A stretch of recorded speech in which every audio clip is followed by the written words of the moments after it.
Assalamualaikum warahmatullahi wabarakatuh. Ya, kali ini kita akan lanjutkan pembahasan mengenai Microsoft Excel ya, dengan topik rumus fungsi logika. Nah, di mana untuk tahapan ini kita akan mempelajari 4 rumus fungsi logika yang paling sering digunakan. Ya, sebenarnya rumus fungsi logika ini sangat banyak. Nah, kita akan bahas dulu pada video kali ini, yaitu 4. Yang pertama itu nanti kita akan bahas single if, kemudian multi if, seterusnya and dan or. Nah, di sini nanti disertai contoh, contoh-contohnya, pemahamannya, bentuk fungsinya, serta nanti di akhir ada exercise atau latihan. Jadi bisa lebih memantapkan lagi pemahaman kita tentang rumus fungsi logika yang 4 ini. Oke, kita akan langsung mulai ke pembahasan topik pertama ini. Jadi di sini saya akan jelaskan single if ya, single if yaitu rumus fungsi if. Nah, di mana di sini sudah ada contoh kasusnya. Saya sudah siapkan di sini tabelnya. Jadi nanti kita akan coba bagaimana menggunakan rumus fungsi if pada Excel dengan contoh kasus ini. Nah, kita jelaskan dulu if ya, atau lebih ke bahasa Indonesia itu jika, jadi berandai, jadi artinya logika ya. Jadi rumus fungsi logika untuk menguji kebenaran suatu kondisi. Nah, di sini yang namanya kita membahas single if artinya nanti kondisinya hanya dua ketentuan ya, hanya dua ketentuan. Kalau enggak satu, dua. Kalau enggak dua, satu. Ya, jadi hanya dua ketentuan. Jadi kalau dua ketentuan, if yang kita gunakan itu hanya satu. Seperti yang kita lihat dalam tabel ini, di sini sudah ada nilai, ya, nilai 1, nilai 2, dan ini rata-rata. Rumus rata-rata sudah pernah kita bahas ya, average. Nah, sini dapatlah rata-rata seperti ini untuk nilai Ani, Ali, kemudian Ina, dan Ira. Nah, hasil yang kita harapkan di sini ada ketentuan ya, yang kita tulis di sini. Hasil diisi dengan keterangan lulus jika nilai rata-rata besar dari 60.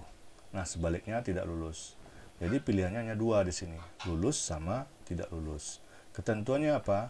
Jika nilai rata-ratanya adalah lebih besar dari 60. Nah, kalau kita lihat di sini pada nilai rata-rata, kalau kita cek secara manual, tentu kita sudah bisa memastikan 72,5 ini hasilnya atau keterangan yang akan muncul di sini adalah lulus karena dia besar dari 60. Nah, kemudian 67,5 lulus. 49,5 ya udah pasti keterangannya tidak lulus karena dia sudah kecil dari 60. Kalau 70,5 udah pasti lulus. Nah, kalau dengan data yang sedikit ini tentu kita bisa langsung tulis saja ya, lulus tidak lulus. Nah, kalau nanti datanya sudah ratusan ya atau ribuan, tentu kita tidak mungkin mengcek atau memasukkan satu persatu keterangan di sini. Ya, tentu butuh sistem atau formula untuk bisa menghandle ini, untuk bisa memberikan hasil secara otomatis. Nah, itulah gunanya Excel. Kita belajar di sini untuk bisa melakukan analisa data sederhana seperti ini ya. Jadi Excel ini sangat komplit untuk pengolahan data seperti ini. Jadi kita cukup memasukkan satu ketentuan, satu rumusan saja, karena nanti formula ya, istilahnya dengan formula, nanti satu formula itu diimplementasikan ke semua komponen-komponen yang ada di sini. Nah, jadi kita coba masukkan rumusnya di sini. Cukup satu tempat ini saja. Nanti yang ke 2, 3, 4 ini tidak perlu kita ketik lagi karena formatnya sama ya, formatnya di baris ke bawah. Jadi kalau kita tarik rumusnya nanti dia akan mengcopy. Jadi kita mulai saja di sini. Jadi rumusnya sama dengan ini selalu ya, sama dengan ini selalu kita masukkan karena menggunakan rumus fungsi yang ada di Excel. Nah, sama dengan, nah, bentuk fungsinya adalah if. Di sini sudah ada keterangan sama dengan if ya, if. Nah, sini sudah ada keterangan dibantu di sini. If, kemudian buka kurung if. Nah, di sini sudah dibantu kita format ya, format rumusnya seperti ini. Logical test. Jadi kita harus masukkan logical test di sini dulu. Logical testnya apa? Berarti rata-rata ini. Jadi jika sel ini nanti, ya kalau di sini saya F7, nah jika ini nanti besar dari 60, nah gitu ya, ini logical testnya. Apabila ada data di sel F7 ini besar dari 60, nah maka di sini dibatasi dengan tanda koma. Nah, untuk yang maka atau batas-batasan seperti saya terlihat di sini, bentuk fungsinya sudah muncul ini, koma. Nah, ada juga beberapa komputer lain ya menggunakan titik koma. Jadi perlu kita pedomani juga yang muncul seperti ini. Kalau dia bertanda koma ya berarti koma kita masukkan di sini. Kalau nanti dia titik koma ya titik koma kita tulis di sini. Ya, jadi ini bisa kita cek saja di sini sesuai dengan komputer masing-masing nanti ya. Jadi pada umumnya mungkin koma ya. Nah, koma. Nah, kemudian apa? Jika F7 besar dari 60, maka ya hasilnya apa?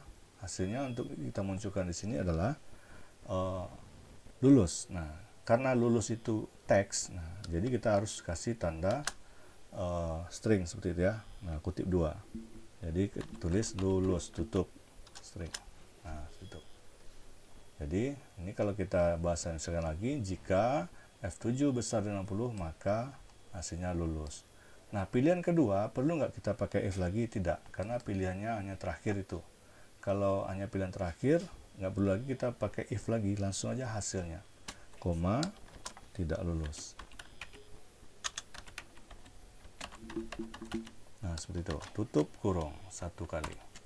Nah, jadi gitu ya. Jadi yang terakhir cukup masukkan aja hasilnya. Jadi nggak perlu lagi kita berandai kecil dari 60 karena tidak ada lagi pilihan yang lain. Kita pasti pilihannya ini. Jadi kalau ini tidak memenuhi nanti dia akan mengeluarkan hasil ini. Nah, sekarang kita tekan enter. Nah, sehingga muncullah keterangan lulus. Nah, untuk yang baris Ali, Ina, dan Ira cukup kita tarik ke bawah. Oke, seperti itu. Nah, jadi kita udah lihat hasilnya di sini. 67,5 lulus, 49,5 tidak lulus ya, sesuai dengan ketentuan yang sudah kita dapatkan ini. 75 lulus. Nah, seperti itu. Nah, jadi kalau kita buka rumusnya misalnya di INA, nah bagaimana rumus itu berfungsi? Nah, seperti ini. Kita cek di sini INA nilai rata-ratanya adalah F9. Jadi jika F9 besar dari 60. Nah, kebetulan jadi kita ganti. Kalau kita analisa dengan manual, jadi F9 itu kita ganti, berarti 49,5 apakah besar dari 60? Nah, kalau kita cek logikanya 49 bukan besar dari 60, berarti bukan ini yang dimunculkan. Jadi kalau 49 itulah kecil dari 60, ini yang dimunculkan. Nah, seperti itu ya. Nah, ini sudah bisa bekerja secara otomatis. Apabila nanti ada perubahan-perubahan di nilai seperti ini, misalnya oh ternyata nilai yang si Ani ini yang nilai keduanya itu bukan 89 tapi 69 atau 59 lah, kita coba tes. Apabila kita inputkan seperti ini 59, sewaktu kita tekan enter otomatis hasilnya langsung berubah ya, dia sudah mencari secara otomatis. Jadi sehingga yang kita sudah masukkan rumus ini sudah tersistem dengan baik ya. Jadi apapun nanti perubahan dia akan ikut saja ya, karena dia berpatokan pada sel. Jadi sel yang ada di sini dia masukkanlah sebuah fungsi ya. Nah, dia kerjakan. Jadi komputer dia hanya mengerjakan perintah saja yang sudah kita masukkan.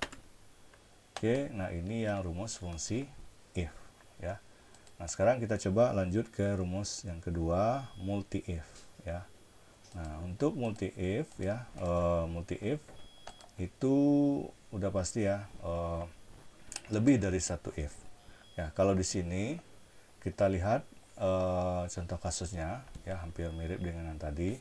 Cuman kita tambahkan di sini nilai huruf ya sama hasil ya, supaya nanti bisa kita coba bedakan ya apa sih bentuknya ya.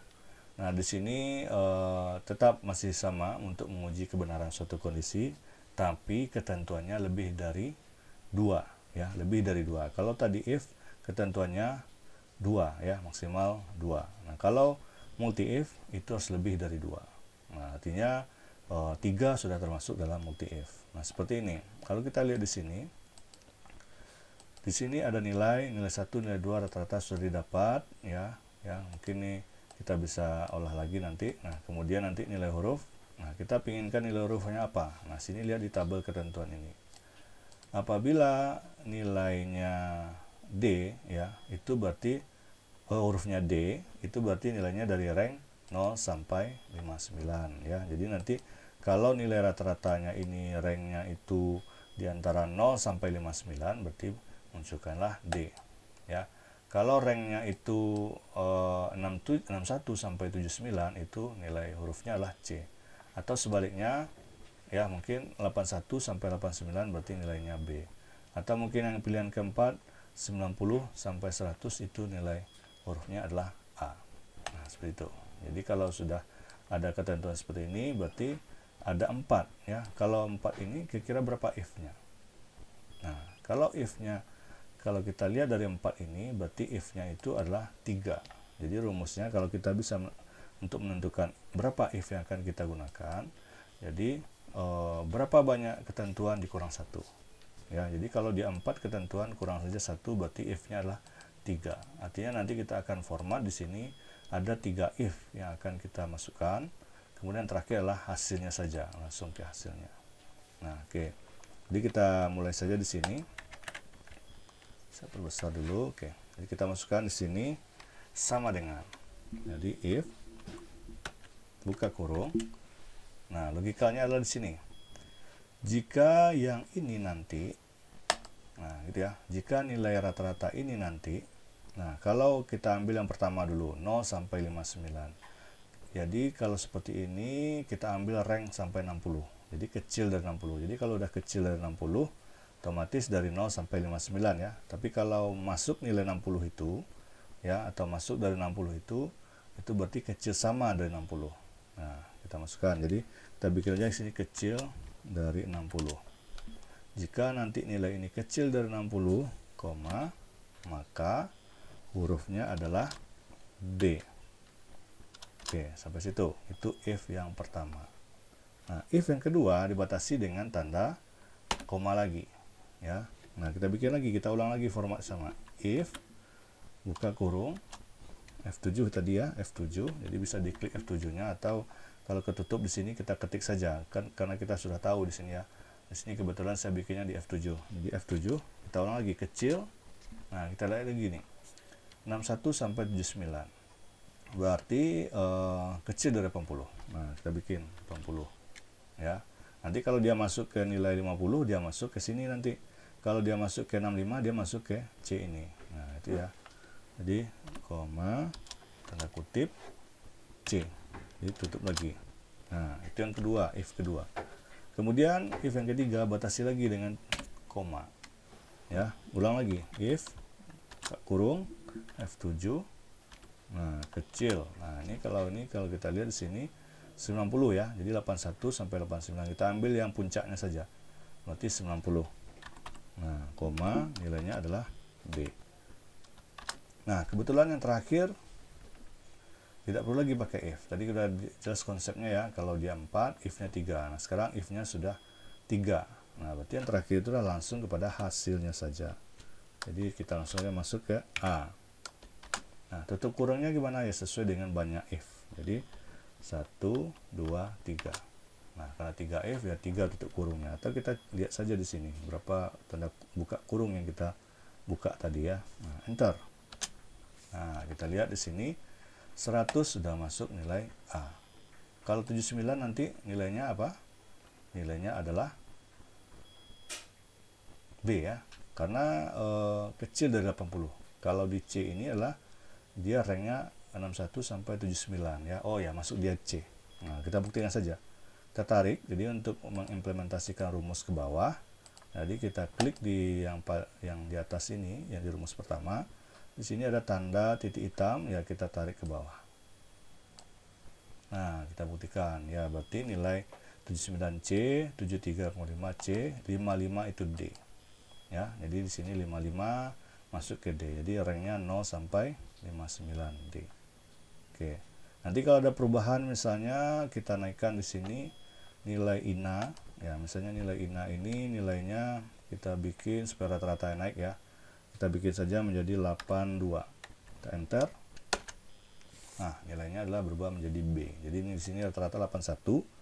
berarti nilainya menjadi B.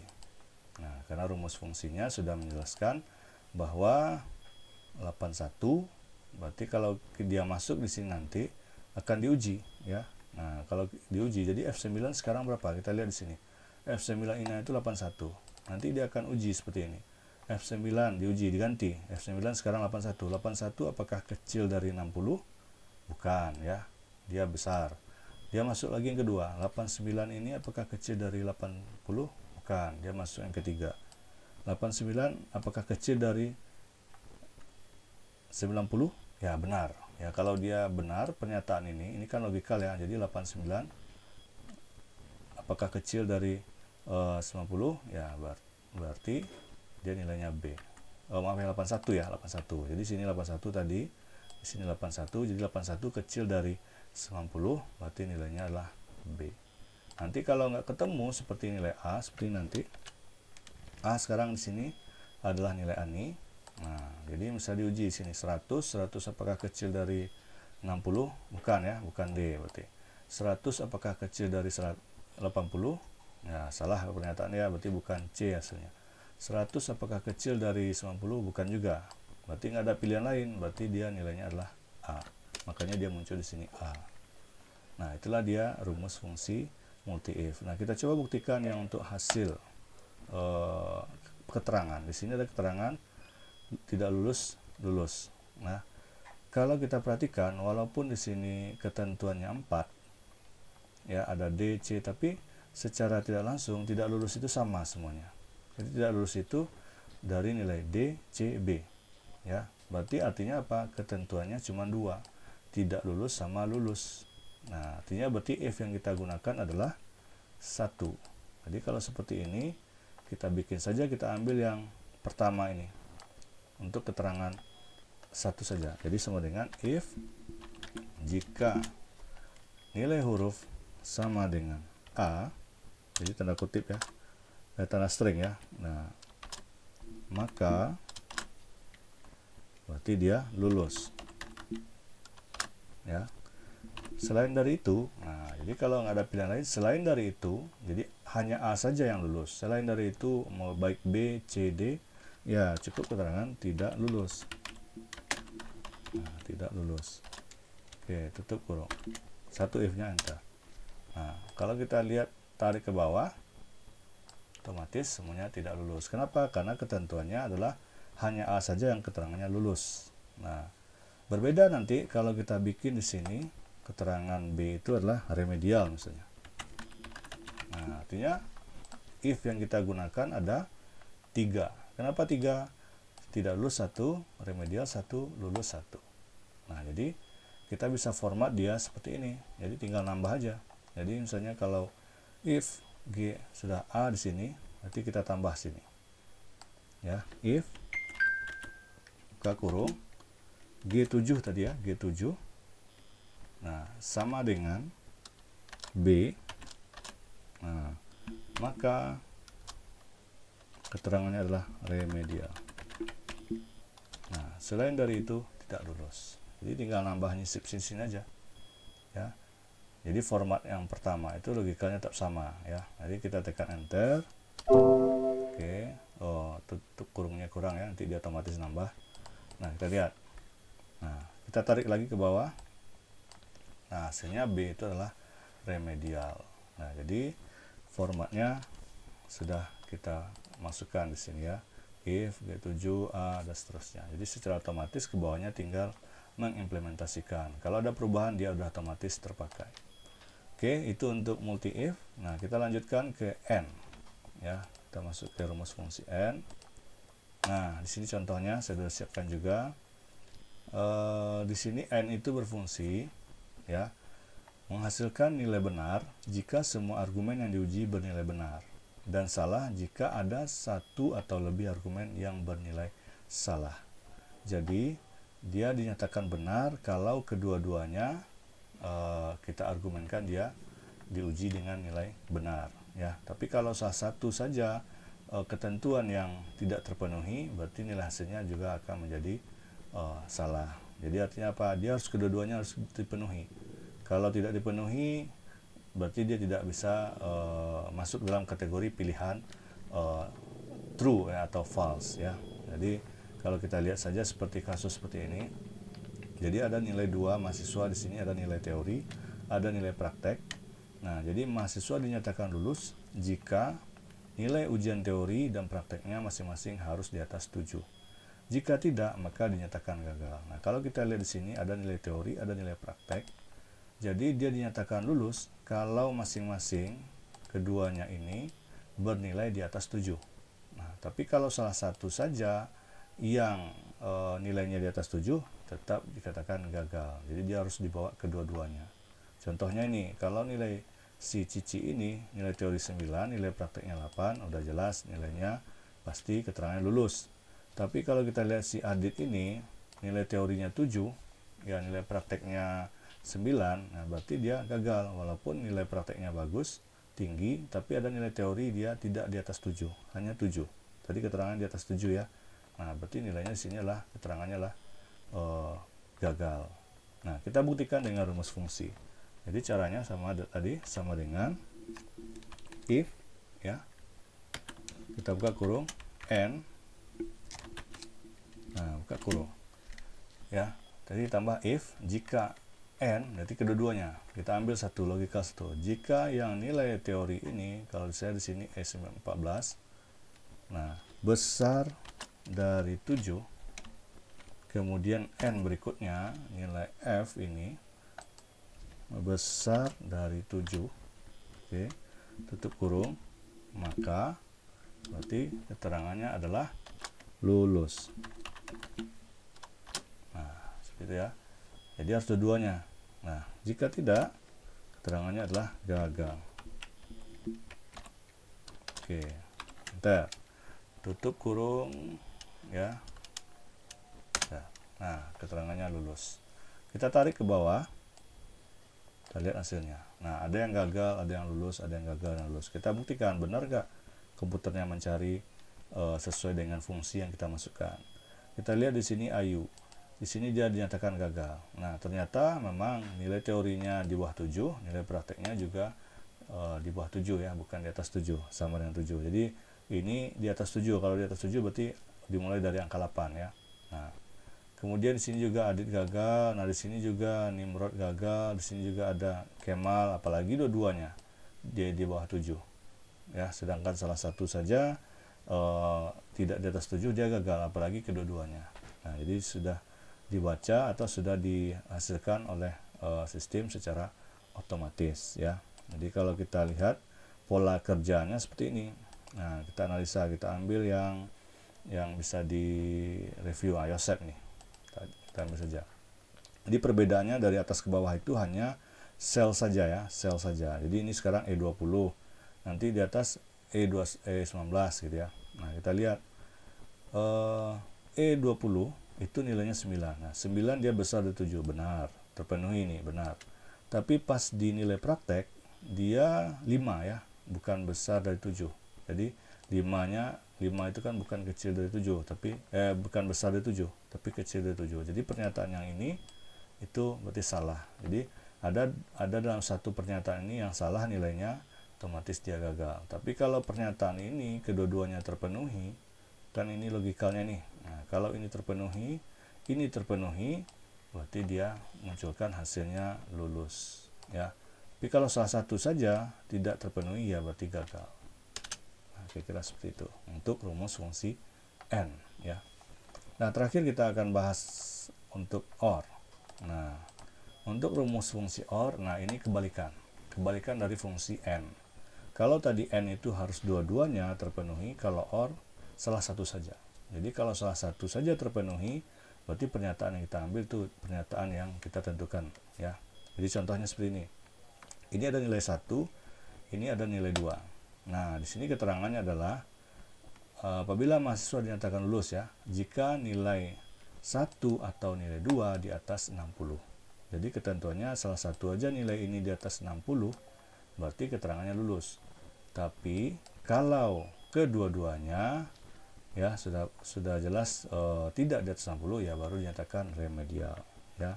Jadi kita uji saja di sini, kita ulangi.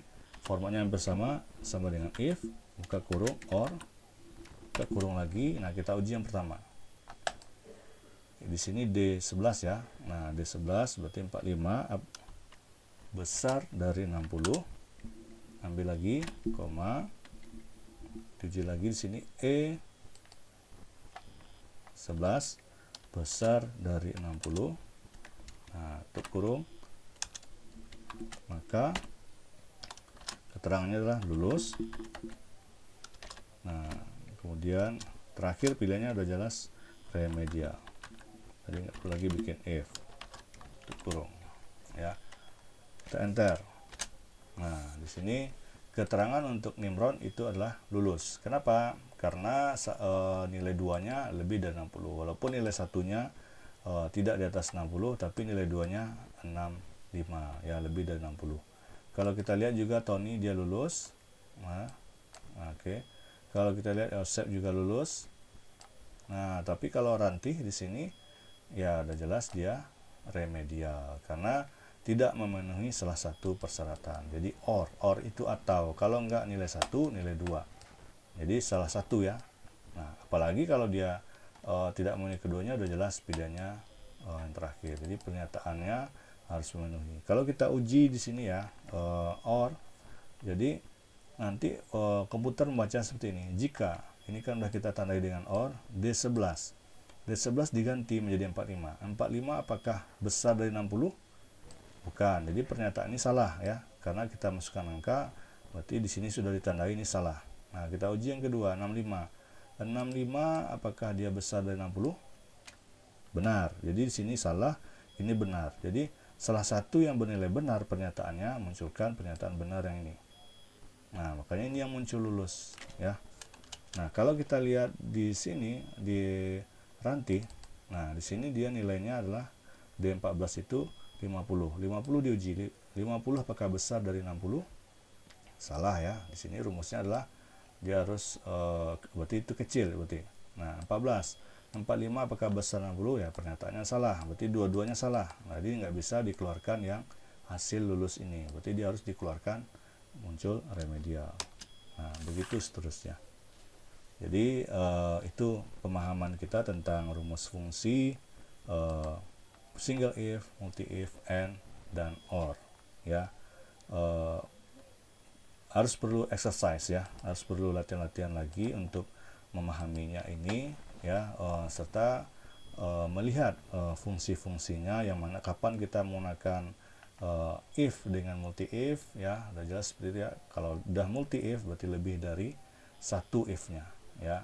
Lebih satu if itu minimal ketentuannya itu adalah 3 ya. Kalau 2 udah pasti ketentuannya, udah pasti if-nya adalah 1 karena 2 ketentuan ya. Tapi kalau 3 udah pasti if-nya 2, berarti itu kategorinya adalah multi if ya. And dan or yang untuk menentukan pilihan saja ya. Nah, kalau kedua-duanya kita persyaratkan untuk dipenuhi ya berarti itu and. Kalau or salah satu saja kita persyaratkan, itu or ya. Nah, gimana kalau nanti ada pertanyaan kita ada persyaratkan 3 misalnya, ada nilai teori, ada praktek, ada UAS, ada UTS 4 malah.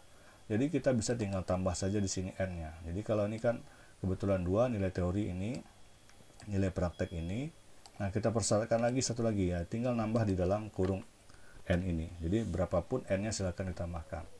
Ya, jadi kita persyaratkan lagi misalnya ada nilai UTS ya, tambah lagi di sini di kolom sebelah ini. Nah, biarkan nih bergeser ya. Nah, jadi nggak mutlak harus 2 ya. Jadi 3, 4 dan seterusnya. Begitu juga dengan or. Ya, kalau or-nya salah satunya mungkin ada nilai 1, nilai 2, nilai 3. Nah, kita tambah lagi di sini. Nanti. Ya. Nah, mungkin itu yang penjelasan kita mengenai 4 rumus formula ini. Nah, berikutnya silakan di exercise latihan ini. Di sini saya sudah siapkan sebuah studi kasus yang mana di sini lebih kompleks ya, bisa kita manfaatkan formula ini untuk data-data seperti ini nanti ya. Jadi di sini ada nama pasien ya, kita bikin aja 10 data pasien. Nah, kemudian di sini ada kode penyakit, ada kode kamar. Nah, permintaan yang pertama adalah di sini adalah masukkan nama penyakit. Nah, ketentuan sudah dibikin di sini. Jadi jika nama penyakitnya ML di sini, nanti harus muncul secara otomatis malaria, ya. Nah, di sini ST stroke. Jadi sini ada 4 ketentuan. Kalau 4 ketentuan, berarti if-nya ada 3. Jadi sini nanti diketik di sini sama dengan dan seterusnya, if-nya itu terdapat 3. Nah, untuk yang ke bawah tidak perlu diketik lagi, cukup ditarik saja ke bawah nanti. Ya, itu yang pertama. Nah, yang kedua, kelas. Nah, kelas kamar. Kelas kamar diambil dari kode kamar. Jadi di sini ada V. Jadi V ini keterangannya adalah di sini VIP. Jadi nanti muncul secara otomatis di sini VIP, ya. S itu standar, E itu ekonomi. Jadi secara otomatis. Jadi karena di sini 3 pilihan, standar, ekonomi, VIP, nanti if-nya terdiri dari 2 nanti, ya. Kemudian sewa kamar per hari. Nah, di sini sewa kamar per hari itu diambil dari sini. Sini sudah ada keterangan juga langsung. Jadi kalau dia standar, nah itu 30.000, ekonomi 40.000, VIP 50.000. Nah, boleh nanti berpatokan pada kelas atau pada kode. Jadi boleh, karena di sini kan dia connect, ya. Kalau kode kamarnya V berarti VIP. Kalau nanti Anda gunakan kelas, kode kelas, jadi rumusnya adalah sama dengan VIP itu, ya. Jadi ini yang diambil boleh, atau ini jadi patokan juga boleh. Jadi sehingga muncul sewa kamar. Kemudian biaya sewa didapat dari sewa kamar dikali lama rawat, ya. Jadi udah dapat dulu ini hasilnya, kemudian bikin rumus statistik sini. Berarti ini adalah kali perkalian, nanti muncul secara otomatis. Nah, kemudian diskon. Nah, diskon diambil dari jika lama rawat lebih dari 3 hari, maka diskon 10%. Nah, jadi jika lama rawat ini lebih dari 3 hari, nah inilah persamaan if. Jadi ada 2 ketentuan di sini. Kenapa 2? Di sini adalah diskon 10% dan tidak ada diskon. Jadi dapat diskon 10% dan ada 0.